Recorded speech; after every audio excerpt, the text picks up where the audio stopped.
Muy buenos días, ¿pueden tomar asiento? ¿Cómo están disfrutando la conferencia? ¿Bien? ¿Vinieron cafeinados como les pedí? ¿Sí? Qué bueno, qué bueno. Gloria a Dios.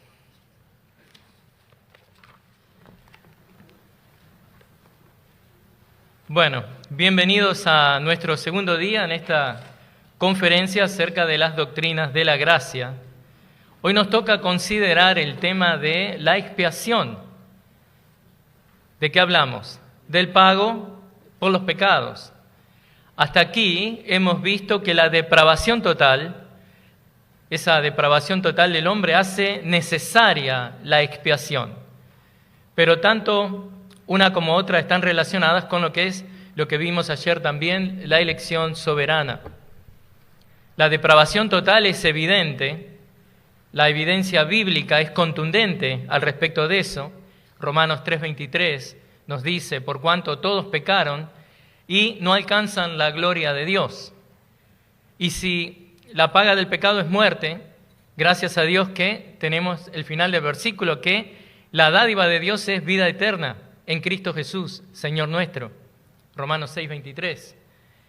La dádiva divina viene embalada o envuelta, o no sé cómo usted dice, empaquetada en nuestra elección, que fue decretada por Dios desde antes de la fundación del mundo. Dios nos amó con un amor especial e íntimo y nos eligió predestinándonos para salvación. Romanos 8:30, a los que predestinó, a esos también llamó. A los que llamó, a esos también justificó. A los que justificó, a esos también glorificó. Y esa justificación se nos fue dada gracias a la obra salvífica de nuestro Señor Jesucristo, quien expió por nuestros pecados, de acuerdo al plan trinitario desde la eternidad. Y es aquí donde va a entrar y se va a centrar nuestra conversación en esta mañana, en lo que es la arena salvífica, de la obra salvífica de Cristo, conforme consideramos nuestra expiación. Esto está incluido, como vimos ayer en el punto 2, recuerdan que vimos ayer a la noche, vimos que Dios ejecuta su elección soberana. Esto es lo que Cristo ha hecho en semejanza de carne de pecado, como vimos desde Romanos 8:3. Mi mensaje para esta mañana es titulado La expiación particular y voy a dividirlo en 4 puntos. Quiero compartir con ustedes 4 conceptos vitales que le ayudarán a usted a ver que la expiación es particular, limitada solo a los elegidos de Dios.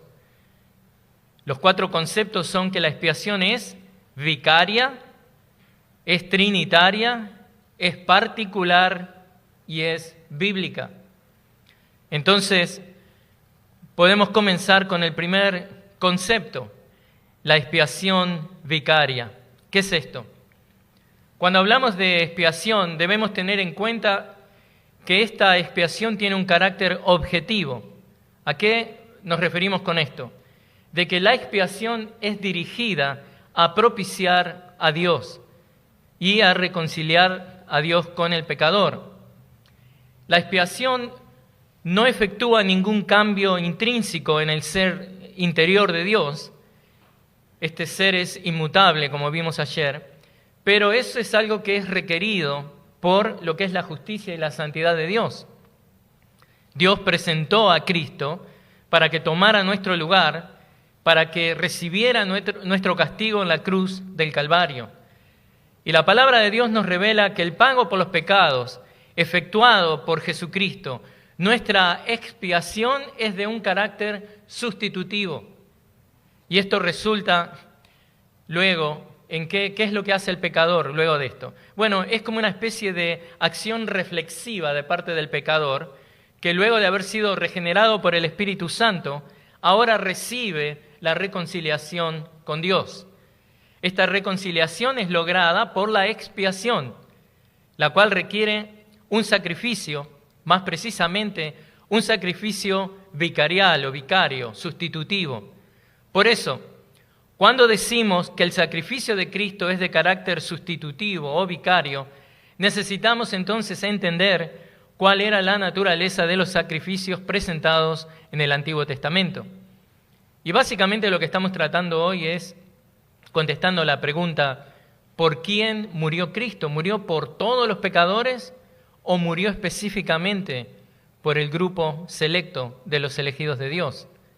Pero no me quiero adelantar, así que necesitamos ver, para poder entender esto, cómo eran los sacrificios presentados en el Antiguo Testamento.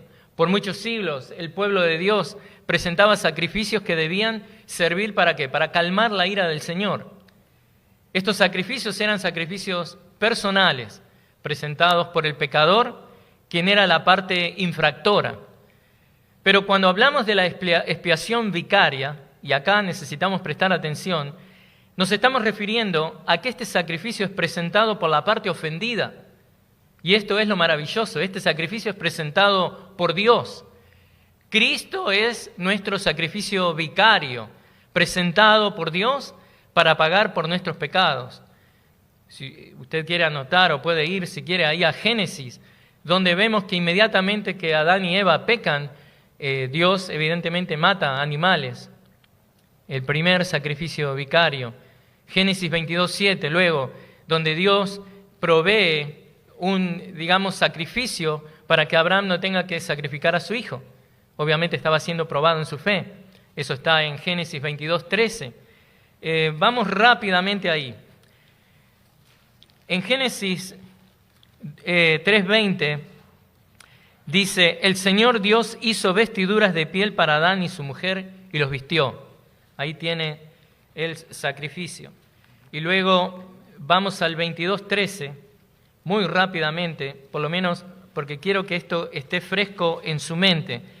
Dice el 22:7, miren esto, Isaac habló a su padre Abraham, Padre mío, y él respondió, aquí estoy, hijo mío. Aquí están el fuego y la leña, dijo Isaac, pero ¿dónde está el cordero para el holocausto?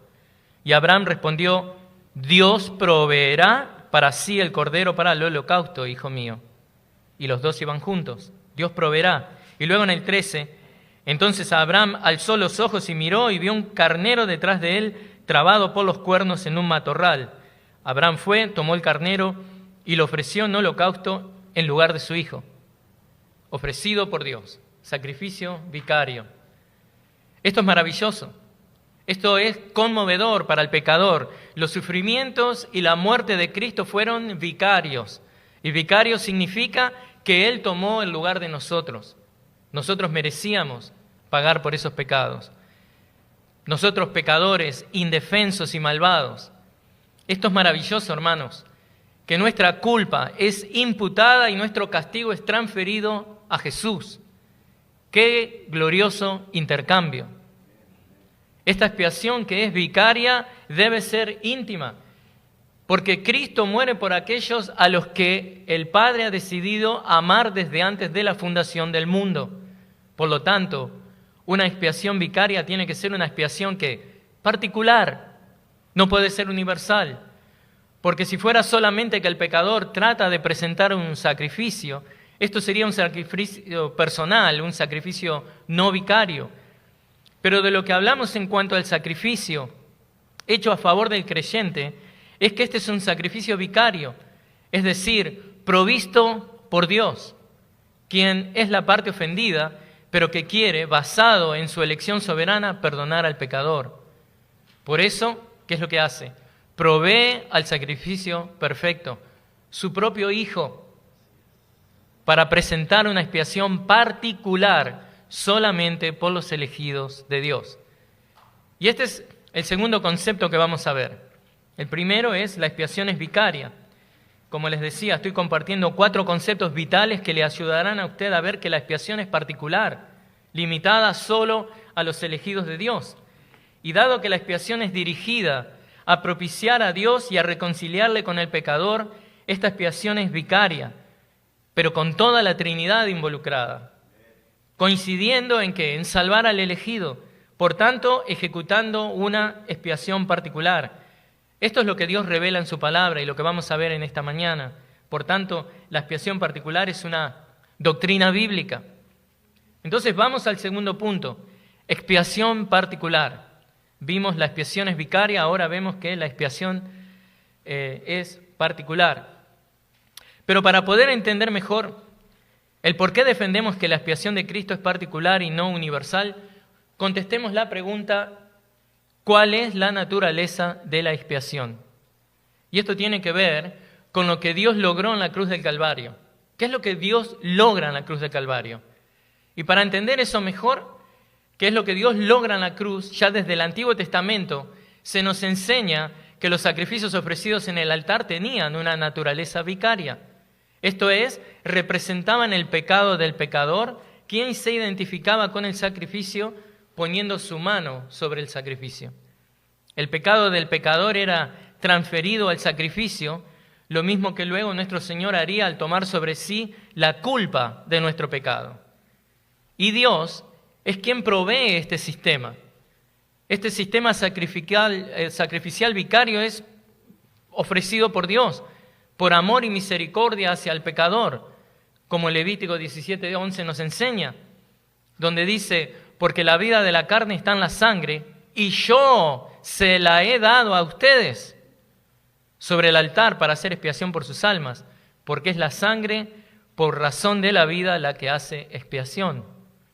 Claramente vemos que el sistema sacrificial también fue soberanamente establecido por Dios. En todo lo que respecta a la relación de Dios con el pecador, Dios siempre soberanamente toma la iniciativa. Y es así que el Dios que soberanamente eligió a los que iba a salvar, soberanamente eligió a aquel, Cristo, que los iba a salvar. Isaías 53:6 nos dice: todos nosotros nos descarriamos como ovejas, nos apartamos cada cual por su camino, pero el Señor hizo que cayera sobre él, Cristo, la iniquidad de todos nosotros. Es Dios quien lo hace. En el versículo 12, ahí de Isaías 53:12, aclara que este sacrificio vicario es por muchos, no por todo el mundo.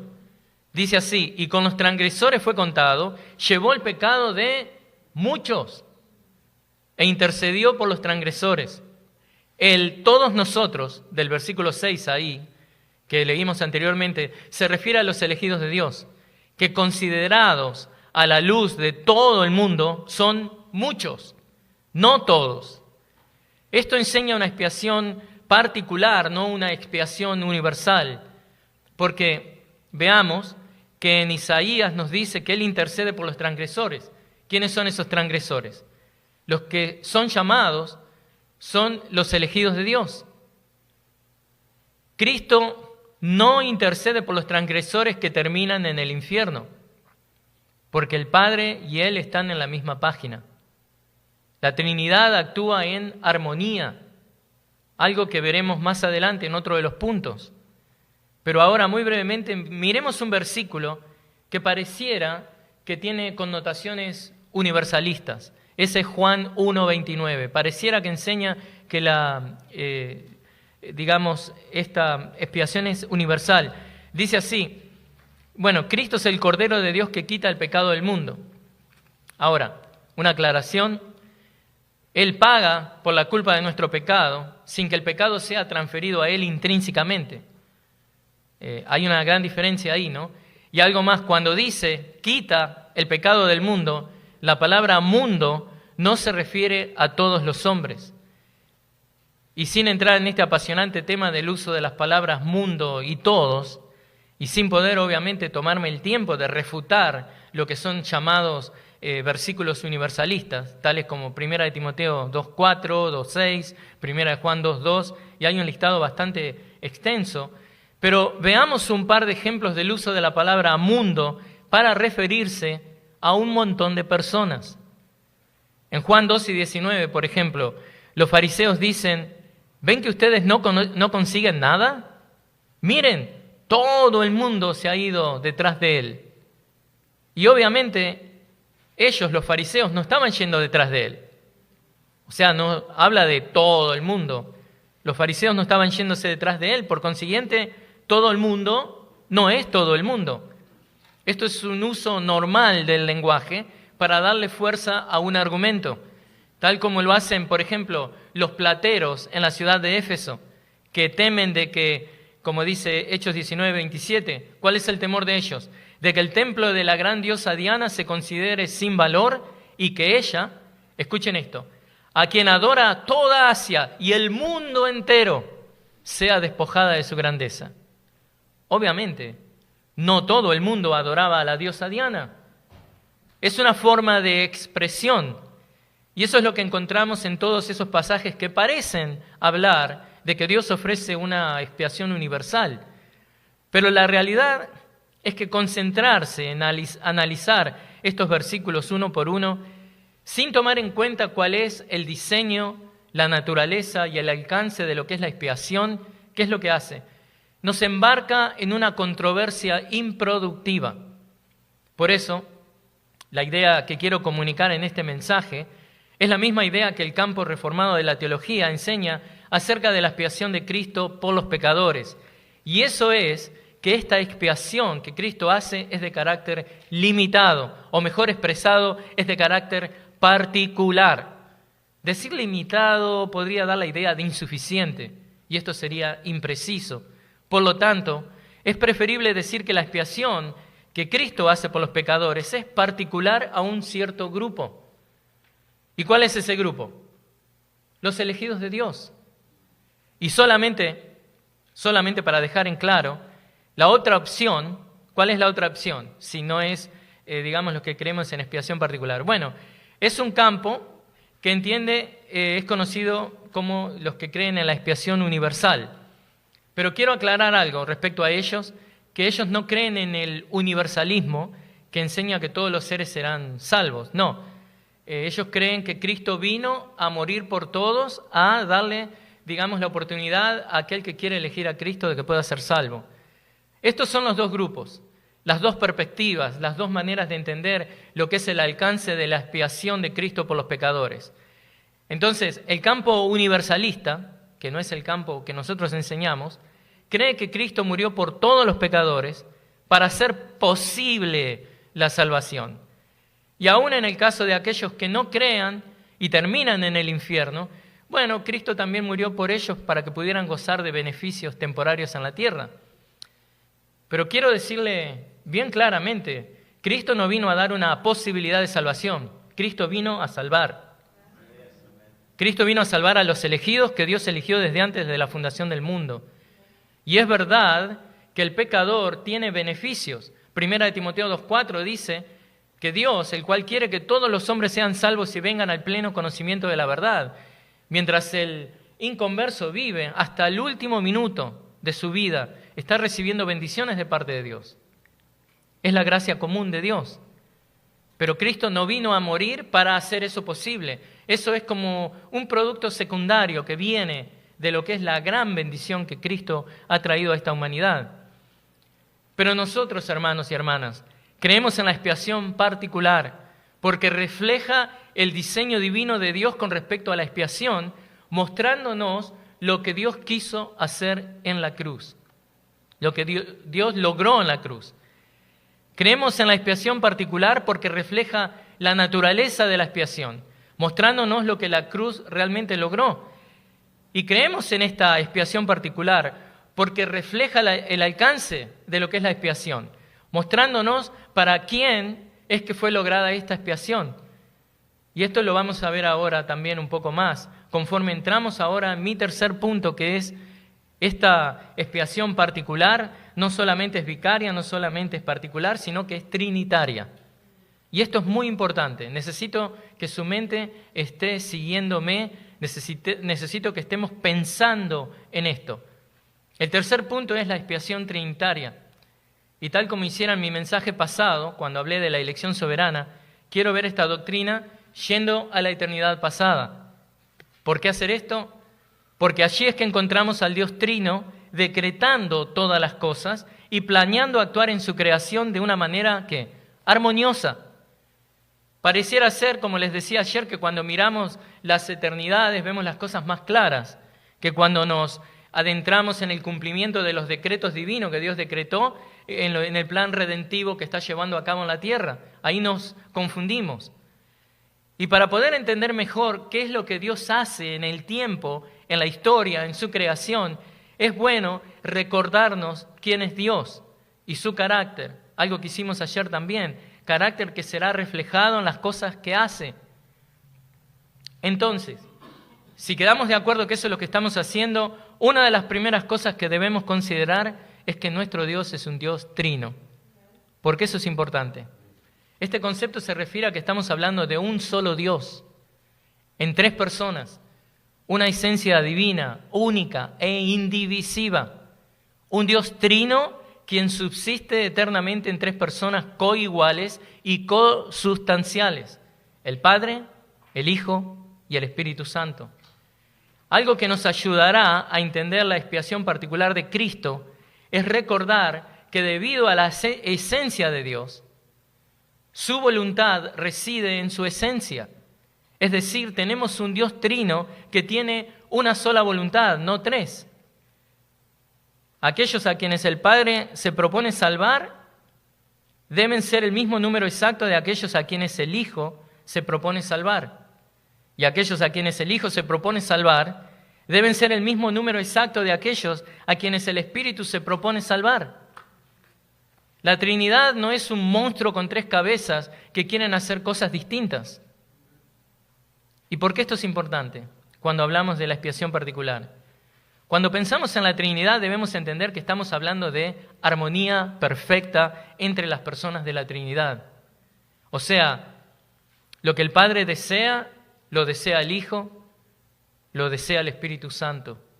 Lo que el Padre hace, lo hace en acuerdo con su Hijo y lo hace en acuerdo con su Espíritu Santo. Si el Padre eligió a los elegidos, el Hijo pagará por los elegidos, los cuales el Espíritu Santo llevará a Dios. Y es aquí, tal vez es un poco técnica esta parte, pero necesitamos usar conceptos teológicos que nos ayudarán a comprender mejor de lo que estamos hablando. Entonces, podemos distinguir, cuando hablamos de Dios, entre las obras internas y las obras externas de Dios. O dicho de otra manera, distinguimos entre lo que es la actuación de Dios dentro de la deidad y su actuación fuera de la deidad, en su creación, en relación con el mundo y sus habitantes. Tenga ese concepto en mente. Uno de esos conceptos a tener en cuenta es el de entender las actividades ad intra de Dios, en la Trinidad. Cosas que son inherentes a la Trinidad divina. Es la relación eterna y perfecta entre las personas de la Trinidad. Estas obras internas de Dios son la actividad de cada uno de los miembros de la divinidad, en cuanto cada uno es distinto de los demás miembros. Estas obras internas de Dios se refieren a las respectivas propiedades personales de cada persona de la divinidad, que la distinguen entre sí. O sea, ¿a qué nos estamos refiriendo con esto? Estamos en ad intra, hablando de la Trinidad. El Padre es eternamente no engendrado, el Hijo es eternamente engendrado por el Padre, y el Espíritu Santo procede eternamente del Padre y del Hijo. Pero ahora, eso es ad intra. Pero ahora, cuando hablamos de las actividades externas de Dios, ¿cómo se manifiestan las actividades externas de Dios? Entendemos el concepto ad extra, que son las obras externas de Dios, sus obras de creación, providencia, redención. Y ya va a entender por qué estamos hablando de esto. Téngame paciencia. La obra de salvación que estamos estudiando en estas doctrinas de la gracia están incluidas en las obras ad extra de Dios, de la redención. Y por diseño divino, las obras de Dios en la historia redentora se establecen sobre la persona y la obra salvadora de Cristo. ¿Por qué esto es importante? Porque si bien en cuanto a su deidad, las tres personas son idénticas y poseen la plenitud de la única esencia divina, aún así se diferencian entre sí por sus relaciones o propiedades personales. Esto quiere decir que cada persona de la Trinidad realiza externamente la misma obra, pero no de la misma manera. Y ahora va a ver por qué es importante. Manténgase ahí, cafeinado y bien agarrado al asiento. El Padre actúa a partir de sí mismo, el Hijo actúa a partir del Padre y el Espíritu actúa a partir del Padre y del Hijo. Por lo tanto, es la Trinidad la que está actuando en la redención de la humanidad. Tengamos en cuenta que, si bien tendemos a identificar a uno de los miembros de la Trinidad con algunas cosas específicas u obras externas que Dios está haciendo, esto se debe a que esa obra revela más acerca de esa persona. Pero recuerde esto, siempre debemos recordar que toda la Trinidad está involucrada en esa obra. Y cuando hablamos de la redención, verdaderamente es muy útil, hermanos, ver cómo la Trinidad actúa en esta obra ad extra. Toda la Trinidad está involucrada en la planeación, en el cumplimiento, en la aplicación de la redención. Y esto nos va a ayudar a entender por qué la expiación es particular. Pero el Padre se destaca especialmente en la planeación, el Hijo en llevarlo a cabo, el Espíritu Santo en aplicar esta redención. Ahora bien, ¿por qué esto es importante cuando hablamos de la expiación limitada o particular? O sea, todo eso que les dije para decir esto. Porque todo lo que haga Cristo va a ser en perfecta armonía con Dios. Dios Padre, Dios Espíritu Santo. Esto tiene que ver con la doctrina de las operaciones inseparables, basada en la consustancialidad de Dios. Recuerden lo que vimos ayer. Dios obra basado en quién Él es. Lo que Dios hace es un reflejo de sus perfecciones, un reflejo de su carácter santo y perfecto. Y la consustancialidad de Dios, la realidad de que hay una sola voluntad en Dios, en el sentido de que las tres personas tienen la misma voluntad debido a su esencia, tiene esto implicaciones para la unidad de lo que son las intenciones de Dios en los actos salvíficos que estas personas de la Trinidad están llevando adelante. Entonces, no nos queda otra opción teológicamente correcta que afirmar que el Hijo no puede actuar para expiar los pecados de más o de menos personas de las que el Padre ha elegido. ¿Se entiende? No podemos aceptar que el Hijo va a salvar más o menos personas de las cuales el Espíritu Santo regenerará. Las tres personas van a estar en armonía. Y si el Padre tiene elegidos, el Hijo muere por esos elegidos, los cuales el Espíritu Santo regenerará. Armonía perfecta en la Trinidad. Tiene que haber armonía. Lo que el Hijo hace en su expiación coincide, confirma, complementa el decreto divino de la elección soberana. Y esto complementa la verdad de que el Espíritu Santo solo regenerará a aquellos que el Padre eligió y por los que el Hijo expió. Esta fórmula de, digamos, redención trinitaria la vemos, si usted quiere ir ahí conmigo, en Gálatas 4 y 6. Gálatas 4 y 6.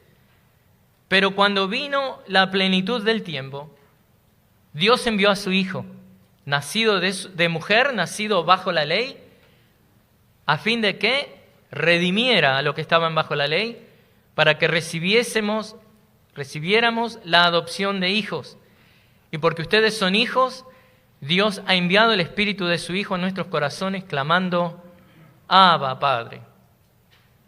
Queda demostrado aquí que cada una de las personas de la Trinidad lleva adelante la obra de la redención, cumpliendo cada cual su parte de acuerdo a los roles de cada uno. O sea, la Trinidad es la que obtiene la salvación del hombre, pero esto no se aprecia solamente en términos generales, sino en términos particulares, porque Dios, en forma bien específica y particular, eligió. No solamente decimos que el Hijo tomó naturaleza humana para redimir al pecador, no solamente decimos que el Espíritu Santo es enviado para aplicar en la vida de los pecadores todos los beneficios ganados por Cristo. Decimos mucho más que esto. Decimos que esta obra trinitaria se aprecia en la extensión de la expiación en forma particular y no general. Por tanto, deseo ahora mostrarles cómo esta expiación particular puede claramente ser defendida en las Escrituras. Les he dado algunos pasajes, pero no quiero que esto sea un compendio teológico. Y en el último y cuarto punto veremos el concepto acerca de la expiación. La expiación es bíblica. Estoy compartiendo 4 conceptos vitales que le ayudarán a usted a ver que la expiación es particular, no universal. La expiación es bíblica porque la unidad de la Trinidad es un argumento exegético, teológico, legítimo a favor de la doctrina de la redención particular. Y esto prueba que el Padre, el Hijo y el Espíritu Santo están perfectamente unidos en su esencia y están también perfectamente unidos tanto en sus intenciones salvíficas como en sus actos salvíficos. Por eso quiero mostrarles algunos versículos donde claramente se muestra, donde claramente vemos expuesto que la unidad trinitaria que es manifestada en esa expiación. Pero esta expiación particular que estamos defendiendo hoy, esta expiación particular de Cristo no puede ser apreciada si se considera separada de la obra salvífica del Padre y del Espíritu Santo. Así que veamos algunos ejemplos. Tenga su Biblia ahí, vamos a hacer algo bien rápido. Pero miren esto, el Padre le encarga al Hijo a que vaya en el poder del Espíritu Santo a salvar a los pecadores. O sea, es enviado con un propósito específico. Al principio mismo de su ministerio. ¿Qué es lo que dice Cristo? Juan 4:34. Mi comida es hacer la voluntad del que me envió y llevar a cabo su obra. Algo que repite casi al final de su ministerio aquí en la tierra. Juan 17:4. Yo te glorifiqué en la tierra, habiendo terminado la obra que me diste que hiciera. En otras oportunidades, Jesús reconocería la misma verdad. Juan 6:38. Porque he descendido del cielo, no para hacer mi voluntad, sino la voluntad del que me envió. Cristo siempre mostraba cuál era su voluntad, y esa voluntad coincidía con la voluntad del Padre. Por eso el Padre me ama, dice Juan 10, 17 y 18. Por eso el Padre me ama, porque yo doy mi vida para tomarla de nuevo. Nadie me la quita, sino que yo la doy de mi propia voluntad. Tengo autoridad para darla y tengo autoridad para tomarla de nuevo. Este mandamiento recibí de mi Padre. Evidentemente, Cristo viene con esa mentalidad al mundo, a hacer la voluntad del Padre. Todo lo que previó hacer Cristo era lo que el Padre le había mandado a que él hiciera. Y esto muestra nuevamente la unidad perfecta que hay entre el propósito de Dios y la voluntad de salvación del Padre y del Hijo. Hay armonía.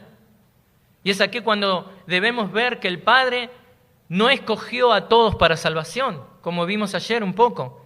Esto claramente es enseñado por Pablo en Romanos 8, 29 y 30. Dice, porque a los que de antemano conoció, también los predestinó a ser hechos conforme a la imagen de su Hijo, para que Él sea el primogénito entre muchos hermanos. A los que predestinó, a esos también llamó. A los que llamó, a esos también justificó. A los que justificó, a esos también glorificó. ¿Qué es lo que esto nos lleva a pensar al leer eso? Que si el Padre claramente eligió en forma particular y está perfectamente unido con Cristo, tanto en sus intenciones salvíficas como en sus actos salvíficos, ¿qué es lo que va a pasar? Entonces la expiación de Cristo también es ¿qué? Particular. Esto es algo bien claro en las páginas de las Escrituras.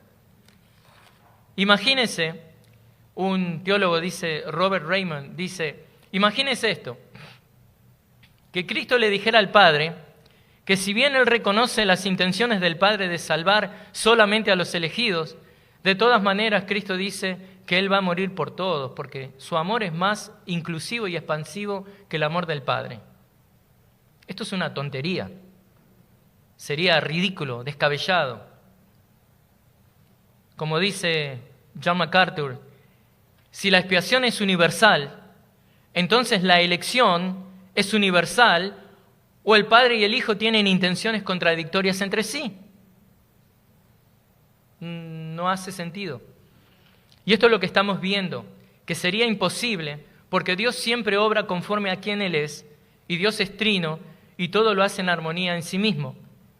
Por eso vimos ese trabajo interno, externo, para tener una idea mejor. La voluntad de Dios Padre se expresa claramente en su elección particular. En eso estamos de acuerdo. Ahora, el Hijo ha venido a hacer la voluntad del Padre que le envió. En eso estamos de acuerdo.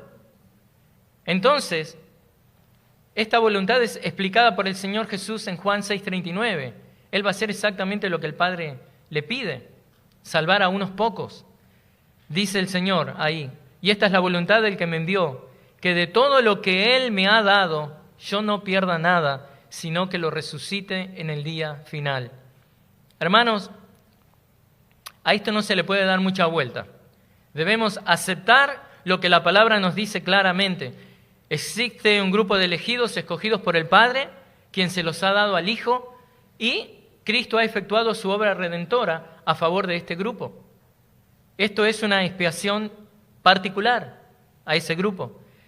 Y si estamos siguiendo la lógica del argumento de Jesús, veremos que esto está en armonía con la elección soberana de Dios. En el versículo 37 el Señor nos dijo que estos son los que están viniendo a Él. Todo lo que el Padre me da, vendrá a mí, y al que viene a mí, de ningún modo lo echaré fuera. Y estos mismos que el Padre le dio a Jesús, vendrán a Jesús, quien los salvará para que nadie se pierda y crean. Algo que el pastor Víctor nos va a enseñar cuando nos hable de la perseverancia de los santos. El Señor dice en el versículo 40, también ahí dice, porque esta es la voluntad de mi Padre, que todo aquel que vea al Hijo y cree en Él tenga vida eterna, y yo mismo lo resucitaré en el día final. Estas son las ovejas por las que el Hijo entregó su vida y que Cristo aclara que no pertenecen al mundo. Juan 17:9, ¿qué dice? Yo ruego por ellos, no ruego por el mundo, sino por los que me has dado, porque son tuyos. Ahí mismo ese versículo mata de raíz el creer que es una expiación universal. No ruego por el mundo, sino por los que me has dado. Creo que este ejemplo bíblico es tan claro que llama la atención cuando alguien no entiende que lo que Cristo está diciendo es que Él vino a morir y hizo una expiación particular. Es que los elegidos por el Padre, desde antes de la fundación del mundo, son aquellos que son entregados a Cristo. Y es por ellos que Cristo expía, efectuando su redención. En otras palabras, hermanos, las Escrituras claramente muestran que Cristo no murió por todos los seres humanos. Esto es algo que nos enseñaron cuando nos presentaron el Evangelio en iglesias que no se estudiaba la palabra, que había un carecimiento muy, muy notable del conocimiento bíblico. Y eso fue lo que aprendimos. Pero esto no es lo que la Biblia enseña. Cristo murió solamente para salvar a todos los creyentes. Esta es una expiación particular. Y esto no es porque el valor o el mérito o la suficiencia del sacrificio de Cristo fuera puesta en duda. No, para nada. El sacrificio de Cristo podría tener el potencial para salvar a toda la humanidad. Pero en el diseño divino de la salvación, esto no es algo que Dios ha hecho. La redención debía ser particular, como lo es la elección. Hay armonía. El diseño de la expiación de Cristo en armonía con el diseño de la elección de Dios Padre y la aplicación por parte del Espíritu Santo. Esto nos ayuda a entender el alcance de la expiación particular vicaria de Cristo. El alcance de esta expiación es tal, para que tenga una idea, que fue eficaz para pagar efectivamente por todos los pecados cometidos por su pueblo. Mateo 1:21. La expiación particular de Cristo pagó por sus ovejas. Si está notando ahí, Juan 10:11. La expiación particular pagó por sus amigos. Juan 15:13. En esta expiación particular, Cristo pagó por su iglesia. Hechos 20:28. En esta expiación particular, Cristo pagó por su esposa. Efesios 5:25. Su esposa, la iglesia, su prometida. La expiación particular de Cristo está en armonía con la elección del Padre. Jesús explicó por qué. Él expió por los escogidos. Pablo nos enseña también eso. 2 de Timoteo 2:10. La expiación particular de Cristo está en armonía con la elección del Padre de elegir y salvar a los predestinados. Romanos 8:29 y 30. A los redimidos. Salmo 107, versículos 1 al 3. La expiación particular de Cristo está en armonía con la elección del Padre de salvar a los elegidos, Efesios 1:4. Así que le invito a que diga conmigo, alabado sea Dios. ¡Qué salvación tan maravillosa y eficaz! Gloria a Dios. Ahora, quiero que tengamos en cuenta que otra forma en la que esta expiación particular es expresada es cuando la Biblia habla, en muchos pasajes usted va a ver la palabra justamente muchos. Esto se usa tanto en la narrativa de los evangelios como en el Antiguo Testamento. Por ejemplo, Mateo 20:28 dice, así como el Hijo del Hombre no vino para ser servido, sino para servir y para dar su vida en rescate por muchos, no todos. También en el Antiguo Testamento lo expresa de esta manera, Isaías 53:12. Por tanto, yo le daré parte con los grandes y con los fuertes repartirá despojos, porque derramó su alma hasta la muerte y con los transgresores fue contado. Llevó el pecado de muchos e intercedió por los transgresores. Antiguo Testamento, Nuevo Testamento, el mismo tema. ¿Por qué? Porque hay armonía, es la palabra de Dios. Y fíjense que hablando de la intercesión de Cristo, ¿se imagina a Cristo intercediendo por aquellos que en estos momentos están ardiendo en el infierno? No tiene sentido, no tiene lógica. Imposible. Dios no hace nada que no esté en armonía con sí mismo y en armonía perfecta con todos los planes redentores de Dios. Entonces, ¿qué aprendemos de Mateo 20:28 que acabamos de ver e Isaías 53:12? Aprendemos que Cristo murió por muchos, no por todos. Ahora, veamos otro ejemplo que apunta a que la expiación es particular. En este caso le voy a dar dos versículos, uno que habla de las ovejas, el otro de las cabras. Yo soy el buen pastor da su vida por las ovejas, Juan 11:12. Y luego se compara con los asalariados que no se interesan por las ovejas y huyen ante la presencia del lobo, pero Él es el buen pastor, conoce a sus ovejas y ellas le conocen su voz, al igual que el Padre le conoce y Él conoce al Padre. Y el Señor dice, y doy mi vida por las ovejas. Ahora, Jesús no da su vida por las cabras. Eso queda bien claro ahí también. Eso es lo que les dice a los judíos que le cuestionaban en esa sección de la Escritura. En Juan 10:26 Él les dice esto, pero ustedes no creen porque no son de mis ovejas. ¿Qué aprendemos en estos dos versículos? Que Cristo murió por sus ovejas, no por las cabras que no son suyas. Claramente Jesús dice, mi expiación, mi sacrificio es para beneficiar a un grupo selecto. Aquel selecto grupo que el Padre eligió desde antes de la fundación del mundo y le entregara a Jesús para que Él salve. Esto habla de armonía trinitaria en la expiación.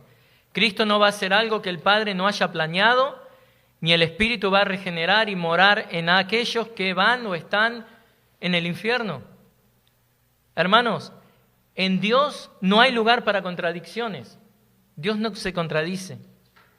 Ayer veíamos el pasaje de Efesios, capítulo 1, versículos 3 al 14, donde vemos a la Trinidad obrando en la salvación del hombre. Ese pasaje nos muestra que hay una unidad y una armonía perfecta en las acciones de la Trinidad, siendo el resultado perfecto de la esencia y la armonía intrínseca que encontramos en la Trinidad. Entonces, para empezar a culminar, ¿por qué defendemos la expiación particular? Voy a dejar que John MacArthur hable. Él nos dice, porque vemos que Cristo fue enviado por la autoridad del Padre y en el poder del Espíritu Santo para salvar ni más ni menos personas que las escogidas por el Padre y regeneradas por el Espíritu. Más claro, echarle agua. Como ya hemos visto, no todos han sido elegidos. El Padre eligió algunos. También vemos que no todos son regenerados por el Espíritu Santo, solo algunos son regenerados.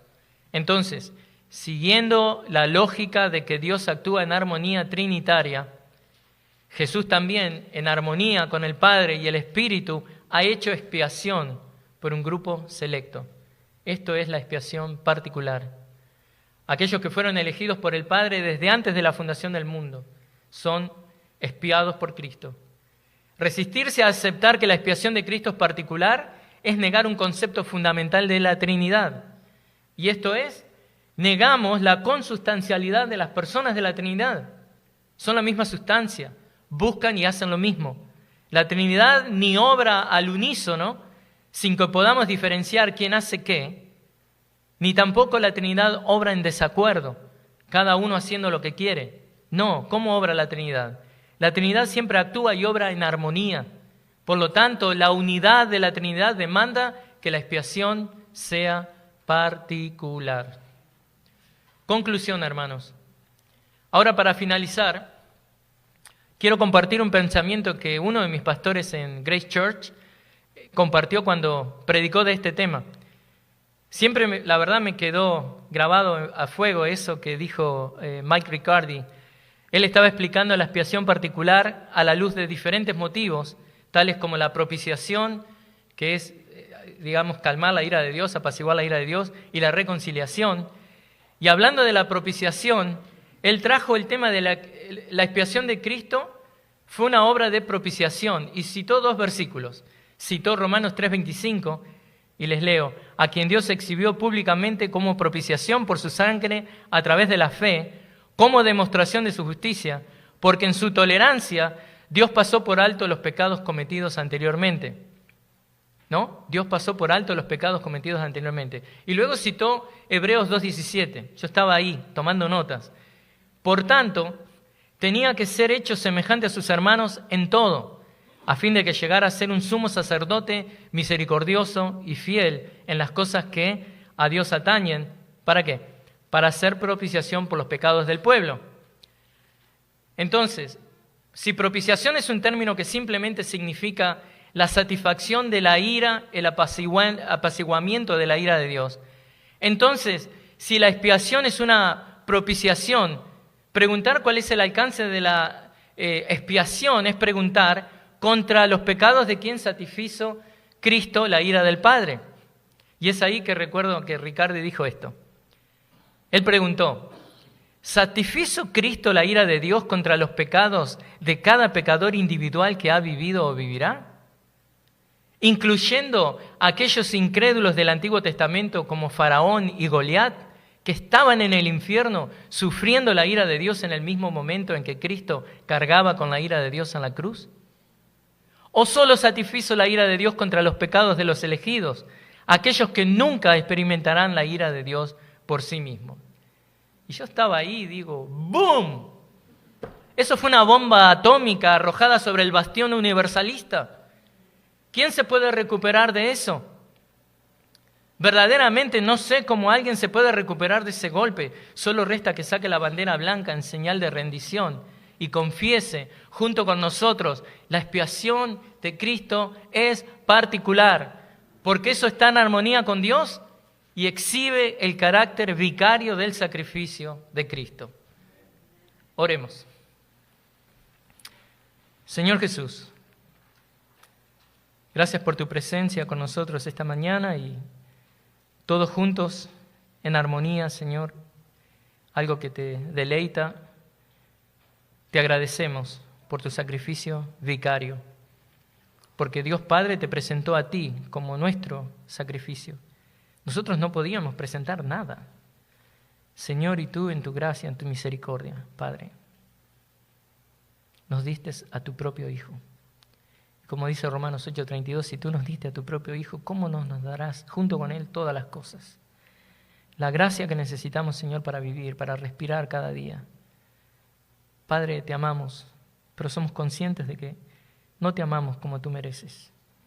Incrementa nuestro amor. Incrementa nuestra obediencia. Señor Jesús, que seamos verdaderamente amigos tuyos, de que hacemos lo que tú nos mandas. Ayúdanos, Espíritu Santo, sigue trabajando en nuestras vidas, llevando adelante Filipenses 1:6. Te amamos, Dios Trino. Oramos en el nombre de Cristo. Amén. Que el Señor les bendiga.